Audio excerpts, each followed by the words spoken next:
কেউ চায় না আর কেউ পায় না। এমন একটা ঘটনাই কিন্তু এই ফরচুন বরিশালের সাথে ঘটেছে এই মুহূর্তে। আপনারা নিশ্চয়ই শুনেছেন যে গ্লোবাল সুপার টি-20 লিগ নামে একটা টি-20 লিগ হবে। সেই টি-20 লিগটাতে অংশগ্রহণ করবে অস্ট্রেলিয়া, ইংল্যান্ড, ওয়েস্ট ইন্ডিজ এবং পাকিস্তানের মতো দল। সেখানে বাংলাদেশকে নিমন্ত্রণ করা হয়েছে। বাংলাদেশকে জানানো হয়েছে তারা যেন একটা দল নিয়ে অংশগ্রহণ করে সেই খেলাটি অনুষ্ঠিত হবে ওয়েস্ট ইন্ডিজে।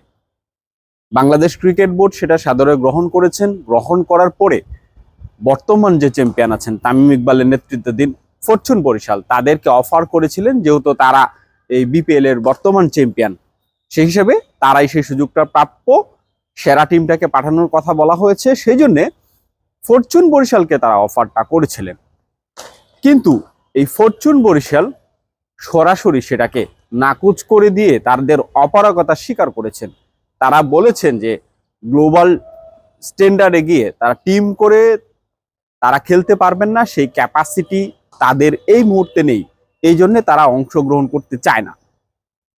কিন্তু বাংলাদেশ ক্রিকেট বোর্ড এই সুযোগটাকে আসলে নষ্ট করতে চায়নি, সেই জন্য যারা রানার আপ ছিল রংপুর রাইডার্স তাদেরকে অফার করেছে।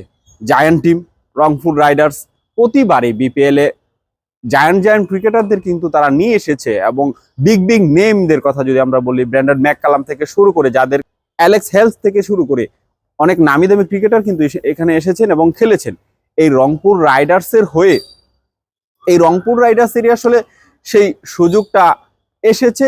বাংলাদেশ ক্রিকেট বোর্ড তাদেরকে অফার করেছে, সাথে সাথে রংপুর রাইডার্স সেটাকে অ্যাকসেপ্ট করে নিয়েছে এবং তারা বলেছে যে সবকিছু ঠিকঠাক থাকলে তারা এই টুর্নামেন্টটাতে অংশগ্রহণ করছে।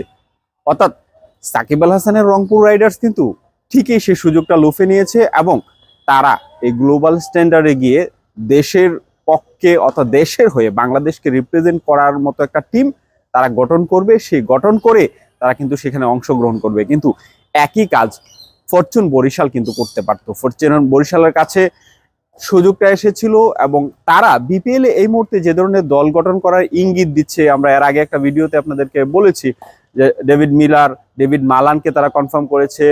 মঈন আলীকে নিয়ে টানা হেঁচড়া হয়েছিল, চেষ্টা করেছিল মঈন আলীকে নেওয়ার, কিন্তু শেষ পর্যন্ত চট্টগ্রাম কিংস কিন্তু মঈন আলীকে নিয়ে নিয়েছে, সেই জন্য সেটা পায়নি। কিন্তু কায়াল মায়ার্সকে তারা কনফার্ম করেছে, মহারাজার সাথেও যোগাযোগ করছে, তাকেও আনার একটা সম্ভাবনা কিন্তু আছে। তো বিপিএল এ যদি তারা এই ধরনের দল গঠন করার ইঙ্গিত দেয়, তারা যদি ডিপেন্ডিং চ্যাম্পিয়ন হিসেবে তারা যদি শিরোপাটা ধরে রাখার জন্য এই সুযোগটা নিতে পারে, চেষ্টাটা করতে পারে, তাহলে গ্লোবাল স্ট্যান্ডার্ডেও নিশ্চিত তাদের এই সুযোগটা নেওয়া উচিত ছিল। এবং যেখানে খেলবে, কারণ টি-20 স্ট্যান্ডার্ডে আপনি যদি শুধু দেশের মধ্যেই খেলেন, বিপিএলই খেলেন, বিপিএল এর বাহিরে যখন ইংল্যান্ড, অস্ট্রেলিয়া, ওয়েস্ট ইন্ডিজের মতো দলের সাথে খেলবেন যারা টি-20তে সুপার ট্যালেন্টেড, তাদের সাথে যখন আপনি খেলবেন, তখন আমাদের দেশের যে ক্রিকেটাররা আছে তাদের নিশ্চয়ই তাদের মানটাও উন্নত হবে এবং তারাও একটা এক্সপিরিয়েন্স গেদার করবেন। এবং গ্লোবাল স্ট্যান্ডার্ডে কিভাবে আসলে টি-20টা হয়, সেই টুর্নামেন্টগুলোর যে এক্সপিরিয়েন্স, সেটাও কিন্তু আমাদের দেশের ক্রিকেটাররা পেতেন। সেটা কিন্তু আসলে মিস করেছে ফরচুন বরিশাল এবং সেটা লুফে নিয়েছে রংপুর রাইডার্স। সাকিব আল হাসান নিশ্চিতভাবে সেখানে খেলবেন, কারণ এই জন্য বলা যাচ্ছে যে রংপুর রাইডার্সের পক্ষ থেকে কিন্তু ইতিমধ্যে জানানো হয়েছে যে বিপিএল এ যদি সাকিব আল হাসান খেলেন তাহলে রংপুর রাইডার্স তাকে রিটেন করবে। সাকিব আল হাসান রংপুর রাইডার্সেই খেলছেন, সুতরাং সেই রংপুর রাইডার্স যখন ওয়েস্ট ইন্ডিজে গায়ানার খেলতে যাবে এই গ্লোবাল টি-20 সুপার লিগ, নিশ্চিতভাবে সেখানে সাকিব আল হাসান থাকবেন এবং বিদেশি ক্রিকেটারদের একটা মিলন মেলাও কিন্তু হতে পারে। রংপুর রাইডার্স কিন্তু চাইলে একটা জায়ান্ট দল করতে পারে এবং তারকার মেলা বসাতে পারে। এই জন্যই বলছিলাম যে কেউ সুযোগ পায় না আর কেউ সুযোগ পেয়েও সেটা গ্রহণ করে না। তামিম ইকবালের ফরচুন বরিশাল সেটা মিস করেছে, কিন্তু সাকিব আল হাসানের রংপুর রাইডার্স সেটাকে গ্রহণ করেছেন।